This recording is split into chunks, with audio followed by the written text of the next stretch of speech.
Hello everyone, welcome to our channel. हमारी ठकुराइन chapter 3 कौन है सुकून। सबने उस तरफ देखा।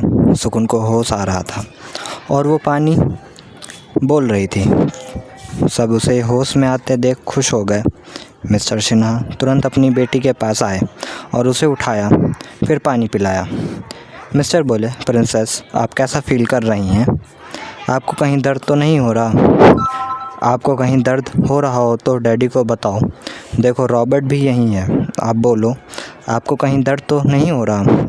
मिस्टर सिन्हा नॉन स्टॉप बोले जा रहे थे। यह देखकर मिस्टर जॉन बोले, सर आप इन्हें कुछ बोलने देंगे तब वो बोलेंगी ना।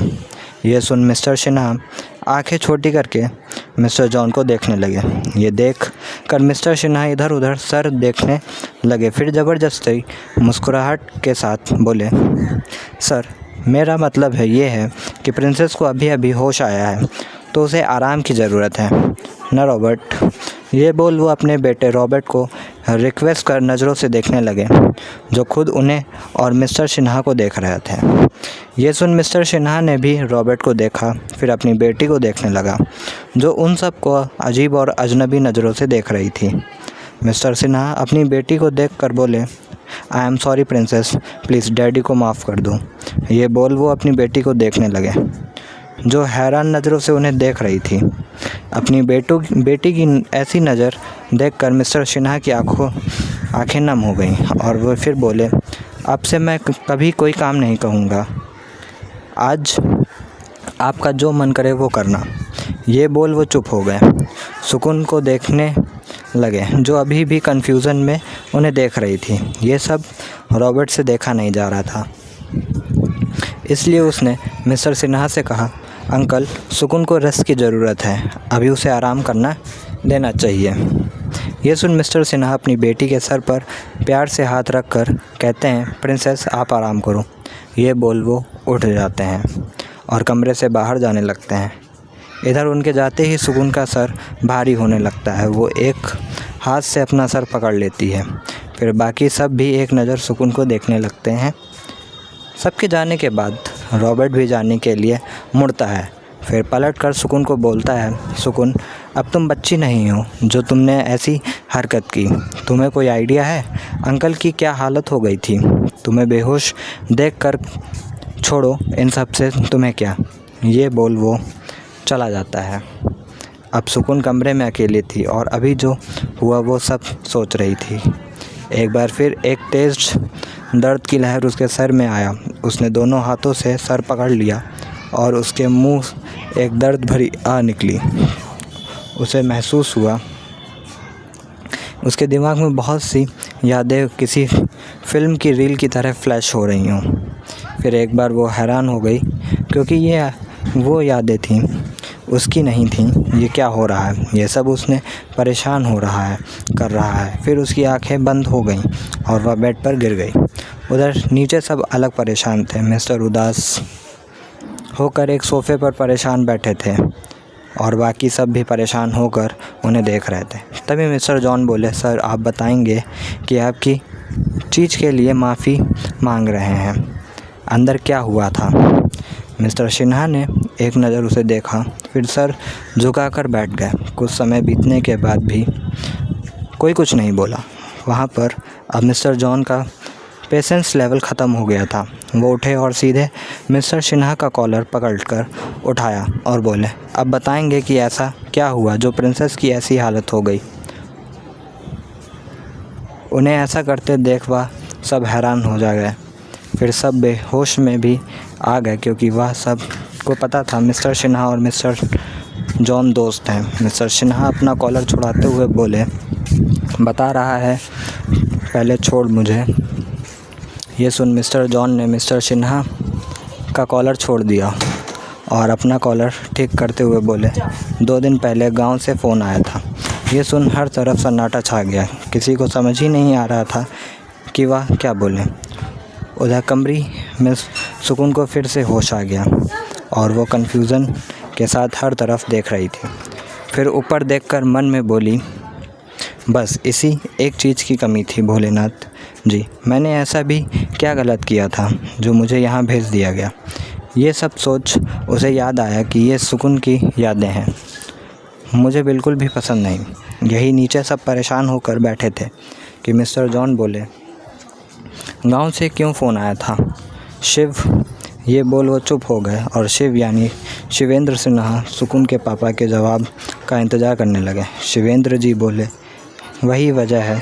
ये बोल वो चुप हो गए, जॉन को देखने लगे। जॉन भी सीरियस होकर उन्हें तरफ देख रहा था। मिस्टर जॉन बोले, मतलब अब वक्त आ गया है। इस पर शिवेंद्र जी ने अपना सर हाँ में हिला दिया और ऊपर सुकून के कमरे की तरफ देखने लगे। इसी के साथ चैप्टर नंबर 4 भी शुरुआत करते हैं। दस्तान ए नसीब। सुकून का कमरा। इस वक्त सुकून शीशे के सामने बैठी खुद को निहार रही थी। जितना वो खुद को देखती उतना हैरान होती। इसी की हैरानी में वह बोली, क्या सच में कोई इतना खूबसूरत भी हो सकता है? मुझे तो यकीन ही नहीं हो रहा कि मैं अभी भी ज़िंदा हूँ, लेकिन कैसे और इसी शरीर में क्यों? फिर वो सोचने लगी। इस लड़की सुकून के बारे में एक उपन्यास नॉवेल की नेगेटिव मैन कैरेक्टर थी।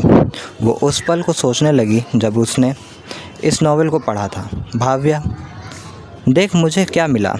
एक लड़की चिल्लाते हुए कमरे में आई। क्या हुआ प्रीति, क्यों चिल्ला रही हो?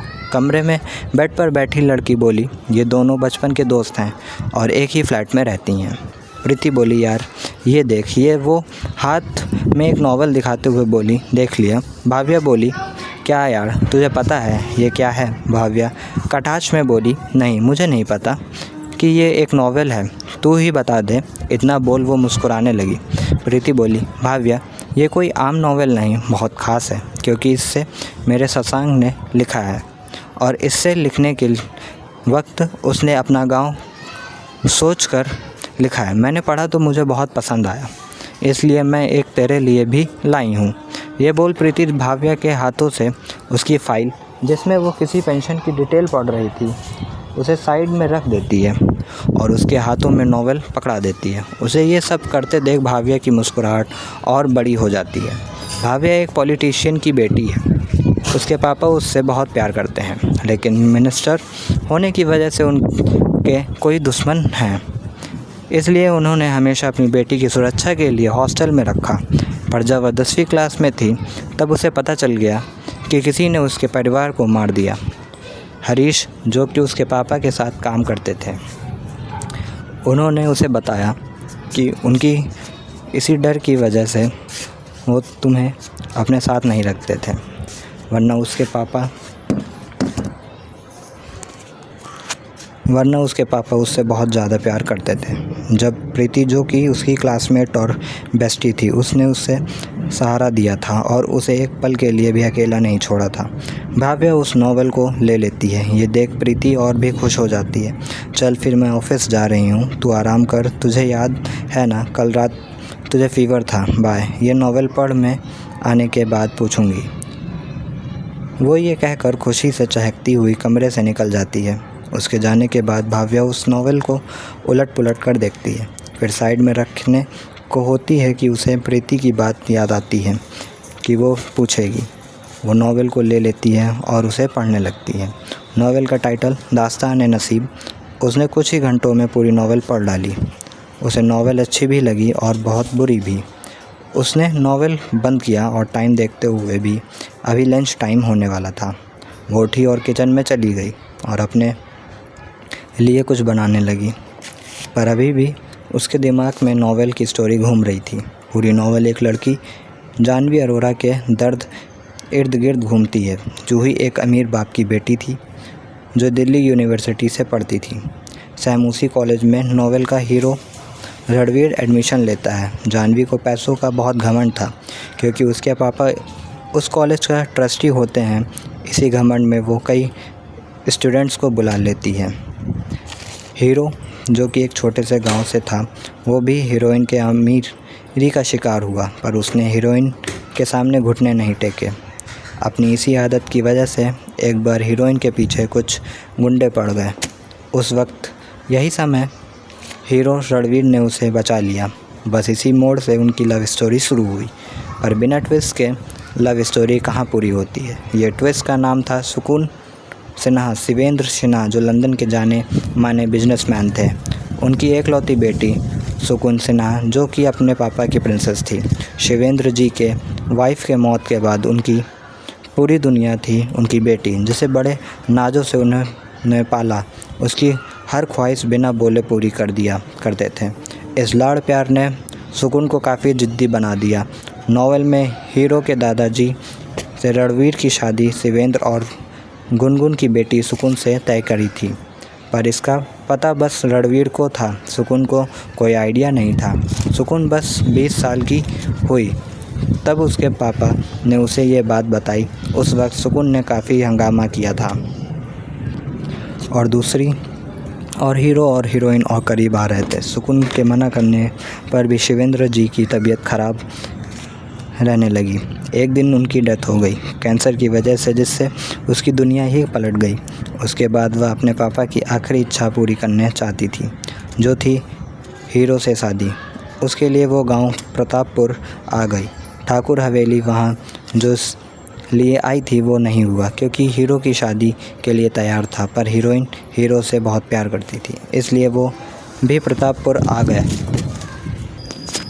जिससे हीरो को रियलाइज़ हुआ कि वो कितना गलत कर रहा है। जानवी और सुकुन दोनों के साथ, इसलिए शादी से 3 दिन पहले उसने शादी से मना कर दिया और अपने प्यार का ऐलान कर दिया, जिससे सुकुन को काफ़ी बेइज्जती महसूस हुई।